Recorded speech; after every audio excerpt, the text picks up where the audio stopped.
नमस्कार प्रिय विद्यार्थियों, वीके नॉलेज इलेक्ट्रिकल में आप सभी का स्वागत है। आज आईटीआई फर्स्ट ईयर इलेक्ट्रिशियन का प्रैक्टिकल एग्जाम पेपर हुआ है और उसमें क्या पूछा गया और क्या आपको करना था, इस पर बात करेंगे। वैसे तो अब हो चुका है काम, तो कोई इसका मतलब नहीं, लेकिन फिर भी थोड़ा हमें समझ लेना चाहिए। अच्छा पेपर था, कुल मिलाकर के चीजें नॉर्मल थी और ट्रांसफॉर्मर और उसी में से कह रहे हैं कि सवाल पूछा गया। तो जो बेसिक क्वेश्चंस है, जैसा कि बच्चों ने हमें बताए थे क्वेश्चंस, अभी कंप्लीट होने के बाद जो फीडबैक हमें मिला है उसके अकॉर्डिंग मैं आपको कुछ चीजें बता रहा हूँ। क्या करना था, कैसे करना था, इसी पर डिटेल से बात करेंगे। खैर आपका सही से गया होगा, लेकिन अब थोड़ा ध्यान ये देना है कि जो एग्जामिनर सर कल आपका वाइवा लेंगे या जब भी आपसे सवाल पूछे जाएंगे, वाइवा होता है, तो उसमें इन्हीं टॉपिक के इर्द गिर्द आपके सवाल रहेंगे, ये ध्यान रखना। इसलिए इनकी थ्योरेटिकल कंसेप्ट को थोड़ा अच्छे से आपको जरूर पढ़ लेना है। वही मैं इस वीडियो में बता रहा हूँ आपको, जिससे कि चीजें समझने को मिलती है, सीखने को मिलती है। तो आइए सबसे पहले बताते हैं। जैसा कि बताया गया, उसमें कहा कि सर सीरीज टेस्टिंग बोर्ड बनाने के लिए कहा गया था। तो सीरीज टेस्टिंग बोर्ड आपको कैसे बनाना है, देखो। सीरीज टेस्टिंग बोर्ड का यूज क्या है पता है? अगर नहीं होना तो अपन टेम्परेरी कैसे टेस्ट करते थे, मैं आपको बताऊं। सीरीज टेस्ट लैंप पढ़ा, कितनी बार बता चुका हूं। क्या करते हैं, एक स्विच लगाते हैं, एक बीच में फ्यूज दिखा देते हैं और बस यहाँ पर एक लैंप लगा देते हैं और न्यूट्रल तार सीधी ले जाते हैं। अब जैसे मान लीजिए कि यहाँ पर हमें छत पंखे को चेक करना है, तो छत पंखे के यहाँ जोड़ देते हैं। यही था। अब आपसे उन्होंने कहा कि इसे प्रॉपर बोर्ड में फिट करके दीजिए, जैसे कि एक इलेक्ट्रिशियन की दुकान में होता है। उससे कैसे टेस्ट होता है वो मैं आपको बताने जा रहा हूं, तो सुनना ध्यान से। यहाँ पर है हमारा लैंप, ठीक है, कोई समस्या नहीं। न्यूट्रल देना था लैंप को सीधा सीधा ब्लैक कलर में, फेज देना होता है स्विच में, है ना। तो यहाँ पर आपको फेज दिखाना था और ये फेज आपको स्विच में यहाँ दिखाना था। स्विच के बाद में आपको दिखाना था यहाँ पर सॉकेट 3 पिन वाला, और सॉकेट से ही निकल करके, यानी इसमें सॉकेट सीरीज में आता है, इसीलिए इसे सीरीज टेस्टिंग बोर्ड कहा गया है। ठीक है। अब इसकी पहचान क्या है या पता कैसे करते हैं कोई भी इक्विपमेंट टेस्ट करना हो तो? इसके लिए फिर अपन क्या करते हैं, दो वायर के टुकड़े लेते हैं और यहाँ पर एक शॉर्टिंग डाल देते हैं। ठीक है। अब शॉर्टिंग डालने के बाद जैसे ही आप स्विच ऑन करोगे ना, तो ये लैंप ऑन होना चाहिए। बताओ कैसे? क्योंकि न्यूट्रल डायरेक्ट मिल रहा है और फेज देखो सॉकेट की शॉर्टिंग के माध्यम से सर्किट पूरा कर रहा है, तो ये लैंप अपना ऑन हो जाता है। लेकिन हम कोई इक्विपमेंट टेस्ट करते हैं तो वो कैसे करते हैं? तो फिर मान लीजिए कि मुझे यहाँ पर एक छत पंखे की वाइंडिंग को ही टेस्ट करना था। तो छत पंखे की जो दोनों वाइंडिंग लग रही है ना, यहाँ एक प्लग लगा लेते हैं अपन, ज्यादातर प्लग टॉप लगा लेते हैं। और प्लग टॉप की दोनों तारों को टेक्नीशियन वो खुला रखता है, आपने दुकान में कभी देखा होगा। तो वो दोनों तारें जो है ना, वो दोनों तारें पंखे के यहाँ टच करेंगे, है ना।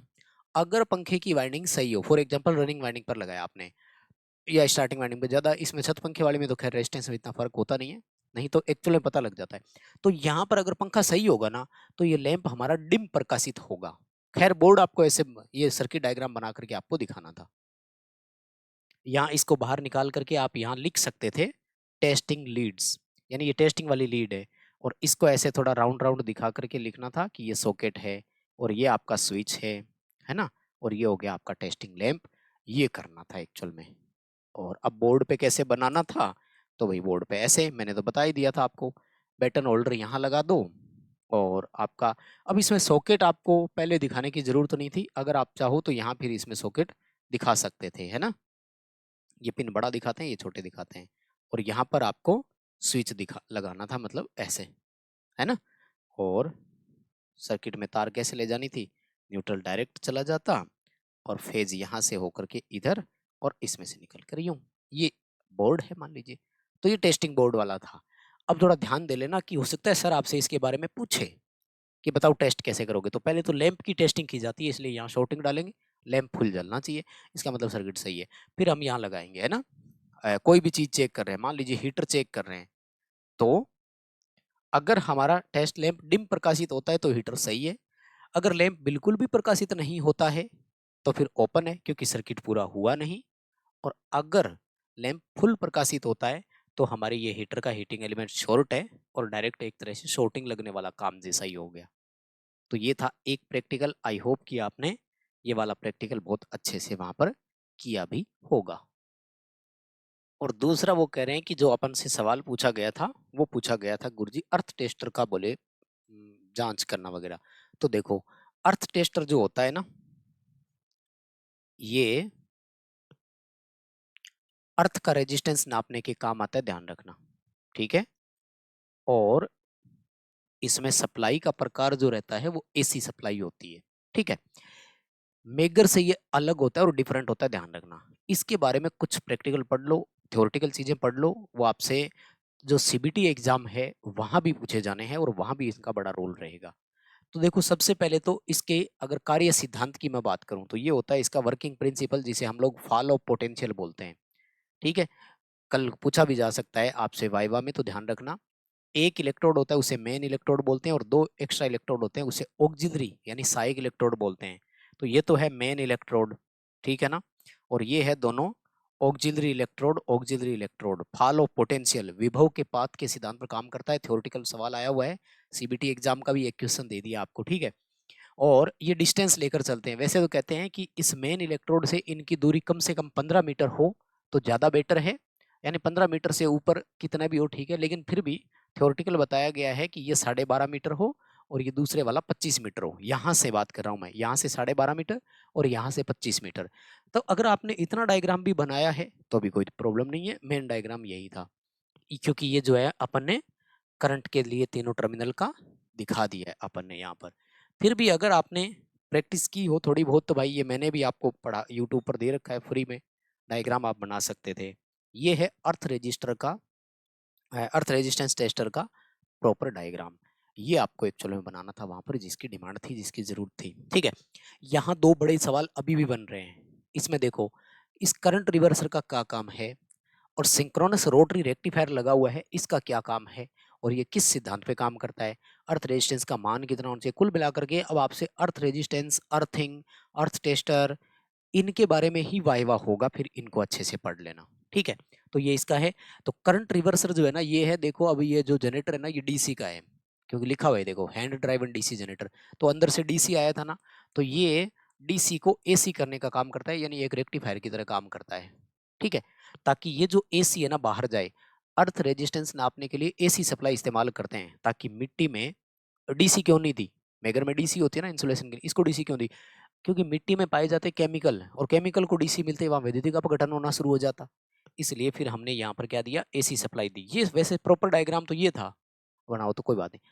फिर हमने ये लगाया है सिंक्रोनस रोटरी रेक्टिफायर। एक्चुअल में क्या है, अर्थ टेस्टर वास्तव में एक ओम मीटर ही होता है, रेजिस्टेंस ही तो नापता है।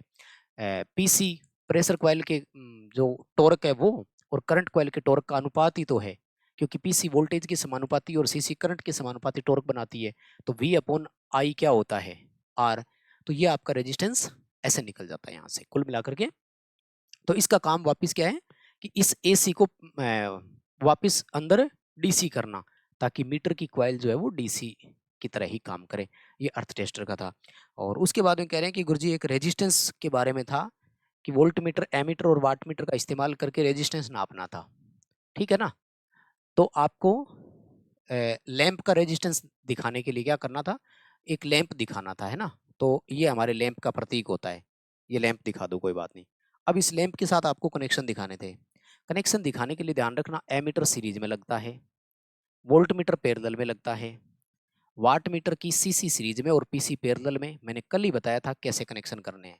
तो ये करना था आपको कनेक्शन वहां पर, ठीक है ना, ऐसे प्रॉपर पूरा डायग्राम लेकर, ठीक है। सिंगल फेज सप्लाई और वो दिखाना था। अब आपको वैल्यू दिखानी थी। तीन तरीके थे। पहला तरीका आर बराबर वी बटे आई, यानी वोल्ट मीटर की रीडिंग और एम्पीयर मीटर की रीडिंग से रेजिस्टेंस निकाल सकते थे आप। दूसरा तरीका है आर बराबर वी स्क्वेयर अपॉन पी, यानी वोल्ट मीटर की रीडिंग और वाट मीटर की रीडिंग से निकाल सकते थे। दोनों मान आपके बराबर आने चाहिए थे, पॉइंटों में अलग बात हो जाती है, कोई बात नहीं। और तीसरा तरीका था आर बराबर पी बटे आई स्क्वेयर।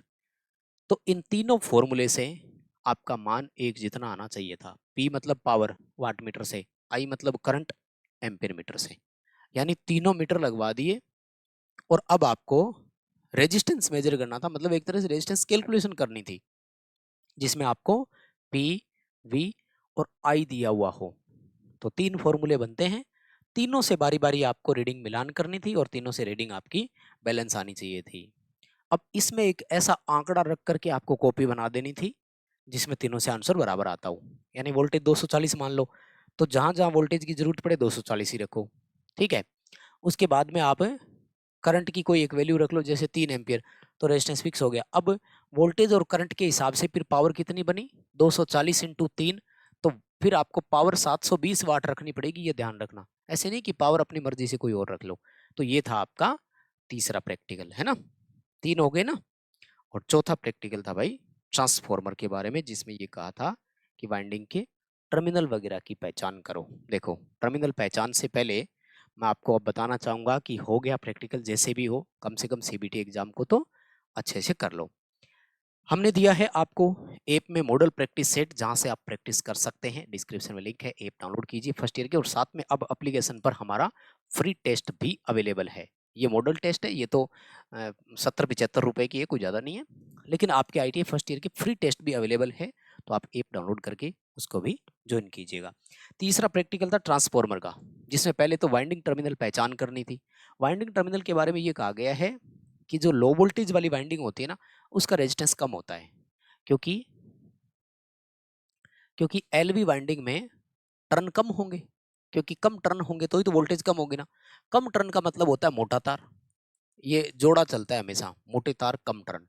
तो मोटाई तार की हो गई, इसका मतलब फिर रेजिस्टेंस क्या होगा? कम। तो ये कहा गया है कि रेजिस्टेंस ले लो, जिसका रेजिस्टेंस कम था वो एलवी वाइंडिंग है, जिसका रेजिस्टेंस ज्यादा था वो एचवी वाइंडिंग है। ऐसे वाइंडिंग का पता करना था। फिर क्या करना है, एक हमने ऑटो ट्रांसफार्मर लगाया, जिससे ट्रांसफार्मर की प्राइमरी वोल्टेज को वेरी करते हुए सेकेंडरी वोल्टेज को मापा भिन्न भिन्न मान पर और रेशियो निकाला।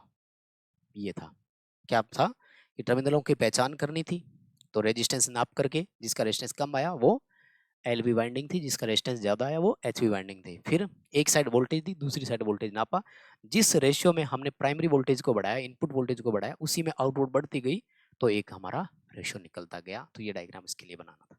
खैर, अब सवाल भी इन्हीं के इर्द गिर्द आपसे पूछे जाएंगे, तो प्रिपरेशन करके जाना। वीडियो लाइक जरूर करना, चैनल को सब्सक्राइब कर लीजिएगा, वीडियो अपने दोस्तों तक पहुंचाइएगा।